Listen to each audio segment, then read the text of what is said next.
இட்லியை வச்சு சாம்பார் வச்சிருக்கேன், எப்படி இருக்கோ தெரியல. கடவுளே, இட்லியும் சாம்பாரும் நல்லா இருக்குன்னு எங்க அத்தையும் நாத்தனாரும் சொல்லணும். புது மருமகளே, பரவாயில்லையே, காலையில எழுந்துச்சு இட்லியும் சாம்பார் வச்சிட்டியே. ஆமதே, சாப்பிட்டு பார்த்துட்டு எப்படி இருக்குன்னு சொல்லுங்க தே. அத்தனாரே, சாப்பிட்டுட்டு நல்லா இருக்கா இல்லையான்னு சொல்லுங்க. அண்ணி, என்ன வாங்க போங்கலாம் சொல்லண்டா, வா போன்னு சொல்லுங்க.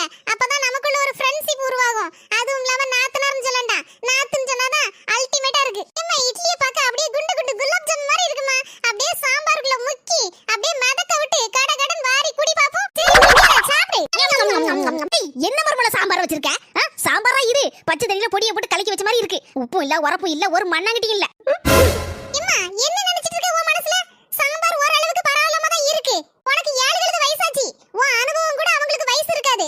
இந்த நேரத்துல இப்படி குறை சொல்லுதா? நான் செஞ்சா இதே மாதிரி குறை சொல்லுவியா? முதல்ல புரிஞ்சு நடந்துக்கோ. போக போக எல்லாம் சரியாகும். ஒழுங்கா இட்லி திங்கின தின்னு இல்லனா ஓடு. அண்ணி, சாம்பார் சுவையோ சுவை, சூப்பர். தேங்க்ஸ் நாத்து. புது மருமகளே, நான் வந்துட்டே தே வரேன். நீ வரேன், அங்க உட்காரு, நான் ஓடிறேன்.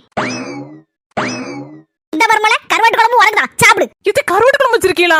புது மருமகளே, உன்னை பாக்கிறதுக்காண்டி என் சொந்தக்கார சொக்காரெல்லாம் வந்திருக்காவோ. வந்த ஆளுகளுக்கு எல்லாத்துக்கும் ஆட்டி இறைச்சி குழம்பு அளவோல வச்சிருக்க. உங்க அம்மா சொன்னவோ உனக்கு ஆட்டி இறைச்சினாலே பிடிக்காதமே. ஆமத்தே, எனக்கு ஆட்டி இறைச்சினா பிடிக்காது. அதனால வெறும் ரசம் வச்சு ஒரு முட்டை கூட ஆம்லெட் போட்டு சாப்பிட்டுக்கிட்டு தே. ஒண்ணு இல்ல. என்ன நீ பேசுறீங்க? நீங்க நினைச்சிருந்தீங்கன்னா எதே ஆட்டி இறைச்சி வாடையே எனக்கு பிடிக்காது, அதனால நீங்களே செய்து எடுத்து கொடுங்க அப்படின்னு தூர போயிருக்கலாம். ஆனா அப்படி சொல்லாம எல்லாத்துக்கும் நீங்களே உங்க கையால செய்து எடுத்து பரிமாறி நீங்க நல்ல மனசு கொணாம நடந்துக்கிட்டீங்க.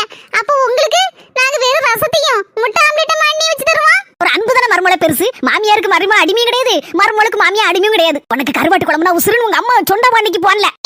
அதான் எங்க அம்மா கருவாட்டு குழம்பு அவிச்சி மட்டும் செய்து கொண்டு வந்திருக்கா, ஸ்பெஷலா உங்களுக்கு. எடுத்து சாப்பிடுங்க நீ. இதே மாதிரி மாமியா மருமா கொஞ்சம் புரிஞ்சுக்கிட்டு நடந்தாலே போதும், வீட்ல ஒரு சண்டை இருக்காது. எங்கள் வீட்டில் எல்லா நாளும் கார்த்திகை. லாலலா.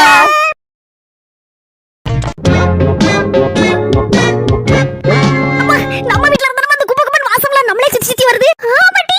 ஏம்மா, இந்த சில்வெண்ட் நம்ம வெளிய வந்த உடனே என்னத்தையோ ஒண்ணு செய்து எடுத்து திங்க போலுக்குமா? வாசத்தை பார்த்தாலே திங்கிற போல தோணுது. ஏம்மா, ஆமா, நம்ம 2 பேரும் போய் திம்போ கொஞ்சம். ஏகப்பட்ட இன்னைக்கு ஐட்டம் செஞ்சிட்டு இருக்க போல இருக்க. அம்மா, கொலை பசியா இருக்குமா அந்த வாசத்தை பார்த்த உடனே? ஏதாவது கொண்டு வர சொல்லுமா சீக்கிரம் முதல்ல. மர்மோளே, மர்மோளே, ஒரு மாதிரி வயித்துக்குள்ள எலி அங்கேயும் ஓடுற மாதிரி இருக்கு. ஏதாவது திங்கிறதுக்கு இருந்தா கொண்டுட்டு ஓடியாயா? என்னி, அத்தைக்கு வயித்துக்குள்ள எலி ஓடுது, உங்களுக்கு சொல்லுது கண்ணா. யா வயித்துக்குள்ள எலி இல்ல, பெருச்சாலி ஓடுது. கடபட கடபட கடபடங்க. சீக்கிரம் என்னத்தையாவது இருந்தா கொண்டுட்டு வர திங்கிறதுக்கு. உங்களுக்கு இல்லாததா இப்போ ஓடியறேன். 5 நிமிடங்களுக்கு பிறகு. ஏடி, என்ன தலைமோ கொண்டு வரேன்னு பார்த்தா ஜூஸ் மட்டும் கொண்டு வந்திருக்கா. ஏம்மா, ஜூஸ்ல தான் ஆரம்பிக்கணும், அதுக்கப்புறம் தான் ஒண்ணு ஒண்ணா சாப்பிட முடியும். வாங்கிக்கமா.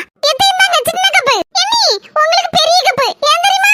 பெருச்சாலி ஓடுதுன்னு சொன்னேல்ல, அதுக்குதான். குடிங்க குடிங்க. புதுவிதமா இருக்க ஜூஸ். ஒரு சொட்டு இல்லாம குடிச்சு விட்டே போல இருக்க. கொஞ்ச நேரத்துல ரிசல்ட் தெரியும். என்ன ரிசல்ட்? என்ன ரிசல்ட்டா?